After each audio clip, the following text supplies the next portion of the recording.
Let Nick know what ticks you off in sports today, even if it is him. Roll it on. Hour number 1. Tick Me Off Tuesday. Taking your calls at 648-1051. Trying to help you get it off your chest today. Maybe that's what I need. Maybe it'll help. Might help you verbally talk. Verbally. Yeah, remember that? That was horrible. What did I say? Verbally? Verbally. Yeah. You were trying to verbalize. That's a Nickism. Verbally. I like it. A Nickism. I like the Nickisms. We should start using those. Let's come up with Nickisms. Can we do that? Check. Make a new folder in the audio for Nickisms. Verbally. Like yogiisms. Okay, we're going to have Nickisms. You got it. Yeah, I'm having spasms right now. 648-1051 is the number. Let's head back to the phones, out to Cleveland. Mark, welcome. Hey, Nick. How are you, buddy? Hey, I'm doing good.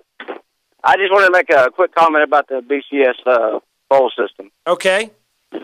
As long as people are tuning in the TVs and going to the games, they're making money, and if they're making money, they're not going to change anything. So I love my Gators, but after the SEC title game, I stopped watching college football. And if more people would do that, I think they'd make a change. If you're not willing to do that, then I don't think you should complain about not having a playoff system.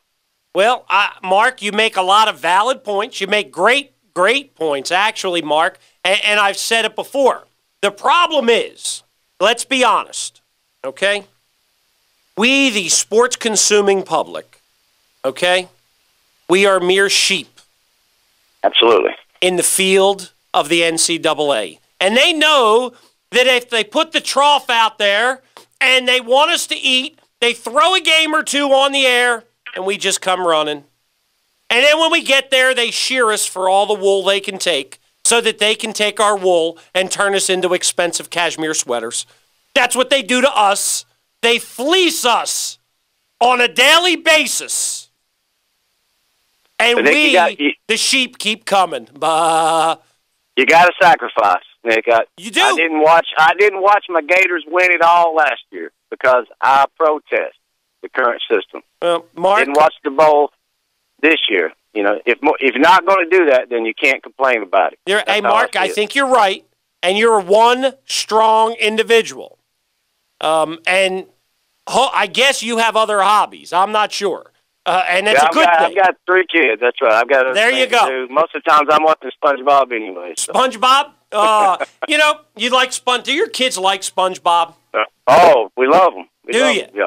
Mark, I've just decided something. Because you are a good caller to us here, and you make a very valid point that we need willpower, and I wasn't planning on doing this. How many kids you got, Mark? 3 kids. 3.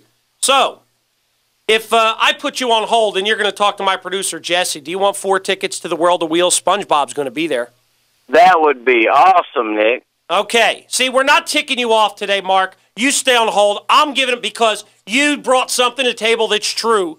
And what you're saying is accurate. But I just don't think any of us have the willpower. But stay on hold. My producer, Jesse's going to get your info. And you take the kids to see SpongeBob. Because I'd rather you go see SpongeBob than watch another sporting event where they continue to fleece us, the sports-going public. I appreciate it, Nick. All right, buddy. Thank you, Mark. Thank you. All right. Lines open, 648-1051. See? I must be in a good mood. Benevolent. That was really nice of me. Generous, even. I got to pat myself on the back. That was Don't hurt yourself. I wasn't even planning on that. Hey, let's go back to the phones. Head to Lakeside. Dave, how are you? I'm doing really good. I'm not ticked off today because I've had a brilliant epiphany. Hold on. Can you spell that for me? That's too big a word for this show. Epiphany. Now, go ahead. Oh, I was going to say I can because I graduated from a Big Ten college. Oh, there you go. There you go. Here's the thing about the BCS playoff system. It's meaningless if you have a disparity in the academic standards in order to play college-level sports. And since they're not going to have a uniform GPA, what you have to do is maintain 2 polls, the traditional one that we have now, and a second one that's based on academics. And that poll exists. Well, what are we going to have, an Ivy League poll and throw the rest of everybody else out? No, everybody's on the poll. Okay. And let's say, for example, you've got Iowa, which ranks 71st, and they do, and you've got University of Tennessee, which is 112th. You award, if those 2 teams play each other, you spot Iowa in that game before the kickoff 1 point for every academic point that they're ahead of UT. Because UT, and I think I've mentioned this before. Yeah, I got you, Mark. I got or okay. Dave, rather.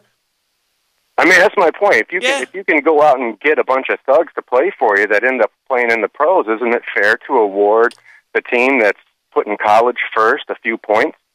You know, Dave, here's, I think, the root of this problem, and you're hitting at it, is that there are not standards across the board, and each institution has the ability, through special admission procedures, to decide, is this guy a good enough player for us to take a risk on? And they do it. And in a story that I brought to light that was out, and I talked about this last week, that rule about special admissions at NCAA institutions was originally supposed to be a rule that allowed both athletic scholarships and academic scholarships to be awarded equal when it comes to special admissions. But what it found, a study recently found, was that some schools, and Alabama comes to mind and some others in this, were 40 and 50% more likely to give a special exemption to an athlete above a regular student that was trying to matriculate at their institution. And that absolutely speaks to what you say, that until there is a uniformity, I guess really you're right. It's not an even playing field, and it never will be. And it just makes the whole playoff system a silly argument because the outcome will still be the same. Your SEC teams that have the lower academic standards will always be on top. Yeah, They'll always win out. Well, in most cases, you're right. There will be an occasional surprise, right? Like there always is. But you make very, very good points, David. And here, and I will add this to it. And I don't know that you will agree with this, and I don't know that I totally agree with what I'm about to say. However, they've gotten to the point. The people that tell us this is about the student athlete, well, they're full of garbage. Yeah. It's no longer that. And since it is no longer that, why do we continue the charade of saying, get an education, do this? Why don't we just hire football players? Why don't we just hire basketball players? If they don't really want to be in school, why are we continuing the charade? I'm not saying I want paid college athletics. However, isn't that what they're doing anyway? Well, I don't want that to happen because I want to feel good about things, and it's just like taking a woman out on a date to get what you want versus just getting the prostitute. I got you. All right. I understand what you're saying. I totally do. However, I think the genie's out of the bottle right now, and I don't know we ever shove it back in. You know what I mean? Yep, I do. Hey, Dave, thank you so much for a great call. I appreciate you. All right, bye-bye. Lines open 648-1051. Hey, it is a Tick Me Off Tuesday that's gotten into a BCS conversation because I think what's happened here is everybody, for the most part, hates the BCS.